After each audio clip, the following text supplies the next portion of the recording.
Thought and purpose. Until thought is linked with purpose, there is no intelligent accomplishment. With the majority, the bark of thought is allowed to drift upon the ocean of life. Aimlessness is a vice, and such drifting must not continue for him who would steer clear of catastrophe and destruction. They who have no central purpose in their life fall easy prey to petty worries, fears, troubles, and self-pityings, all of which are indications of weakness, which lead, just as surely as deliberately planned sins, though by a different route, to failure, unhappiness, and loss, for weakness cannot persist in a power-evolving universe. A man should conceive of a legitimate purpose in his heart, and set out to accomplish it. He should make this purpose the centralizing point of his thoughts. It may take the form of a spiritual ideal, or it may be a worldly object, according to his nature at the time being. But whichever it is, he should steadily focus his thought forces upon the object, which he has set before him. He should make this purpose his supreme duty and should devote himself to its attainment, not allowing his thoughts to wander away into ephemeral fancies, longings, and imaginings. This is the royal road to self-control and true concentration of thought. Even if he fails again and again to accomplish his purpose, as he necessarily must until weakness is overcome, the strength of character gained will be the measure of his true success, and this will form a new starting point for future power and triumph.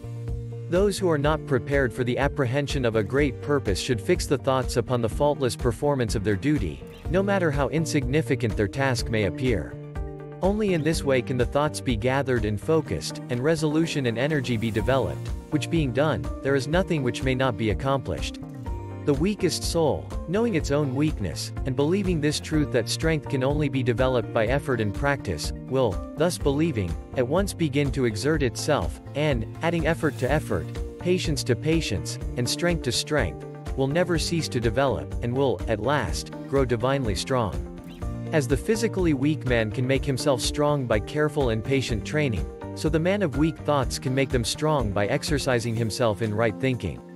To put away aimlessness and weakness, and to begin to think with purpose, is to enter the ranks of those strong ones who only recognize failure as one of the pathways to attainment, who make all conditions serve them, and who think strongly, attempt fearlessly, and accomplish masterfully.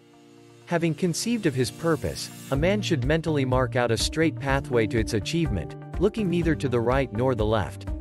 Doubts and fears should be rigorously excluded. They are disintegrating elements, which break up the straight line of effort, rendering it crooked, ineffectual, useless. Thoughts of doubt and fear never accomplished anything, and never can. They always lead to failure.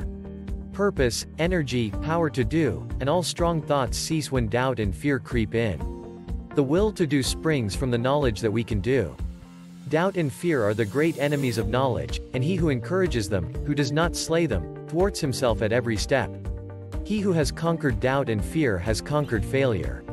His every thought is allied with power, and all difficulties are bravely met and wisely overcome. His purposes are seasonably planted, and they bloom and bring forth fruit, which does not fall prematurely to the ground. Thought allied fearlessly to purpose becomes creative force. He who knows this is ready to become something higher and stronger than a mere bundle of wavering thoughts and fluctuating sensations. He who does this has become the conscious and intelligent wielder of his mental powers.